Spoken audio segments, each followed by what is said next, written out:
Let's mic day special.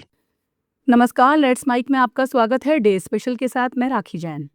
14 जुलाई इतिहास की ये तारीख एक ऐसे वैज्ञानिक की याद दिलाती है जिसका नाम आज दुनिया के सबसे प्रतिष्ठित सम्मान नोबेल पुरस्कार से जुड़ा है।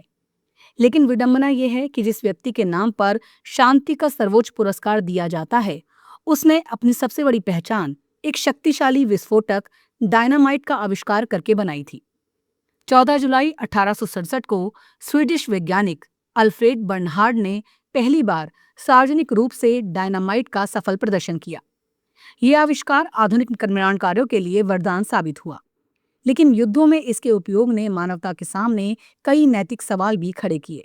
शायद यही कारण था कि अपने जीवन के अंतिम वर्षों में अल्फ्रेड नोबेल ने ऐसी विरासत छोड़ने का निर्णय लिया जो मानव कल्याण के लिए शांति को समर्पित हो।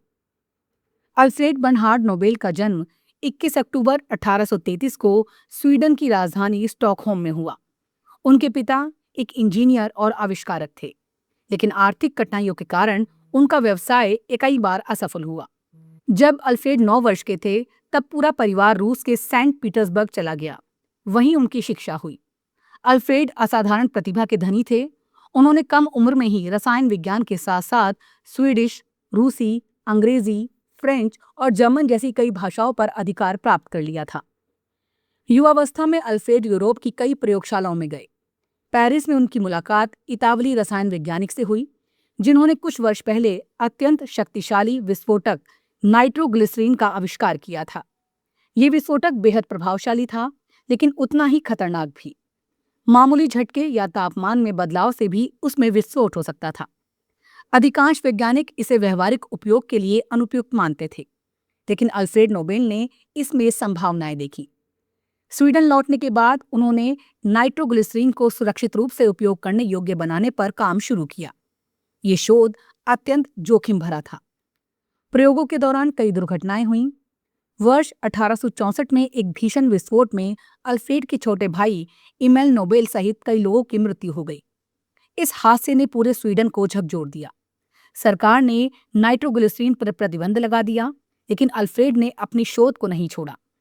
उन्होंने शहर से दूर एक झील में नाव पर अपनी अस्थायी प्रयोगशाला बनाई और प्रयोग जारी रखे। लगातार प्रयासों के बाद उन्हें सफलता मिली। उन्होंने पाया कि यदि नाइट्रोग्लिसरीन को सिलिका आधारित अवशोषक पदार्थ किलजुलगर के साथ मिलाया जाए तो यह अपेक्षाकृत सुरक्षित हो सकता है और इसे नियंत्रित तरीके से विस्फोटित किया जा सकता है। यही मिश्रण आगे चलकर डायनामाइट कहलाया। 14 जुलाई 1867 को इंग्लैंड के सरे क्षेत्र में अल्फ्रेड नोबेल ने पहली बार सार्वजनिक रूप से डायनामाइट का प्रदर्शन किया।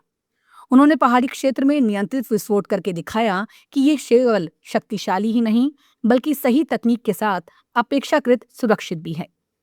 ये प्रदर्शन सफल रहा और अगले ही वर्ष उन्हें इस आविष्कार का पेटेंट मिल गया। इसके बाद दुनिया भर में डायनामाइट की मांग तेजी से बढ़ने लगी। डायनामाइट ने निर्माण क्षेत्र में क्रांति ला दी। पहाड़ काटकर सड़कें बनाना, सुरंगों का निर्माण, रेलवे लाइन बिछाना, खदानों में खुदाई और बड़े बांधों का निर्माण पहले की तुलना में कहीं अधिक आसान हो गया।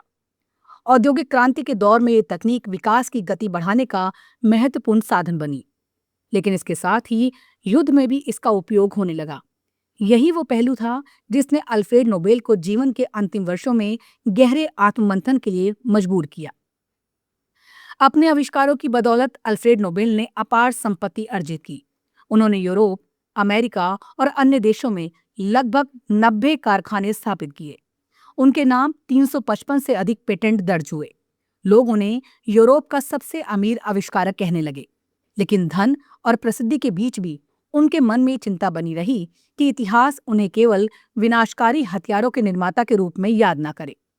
कहा जाता है कि 1888 में उनके भाई की मृत्यु पर एक फ्रांसीसी समाचार ने गलती से अल्फ्रेड नोबेल का मृत्यु लेख प्रकाशित कर दिया।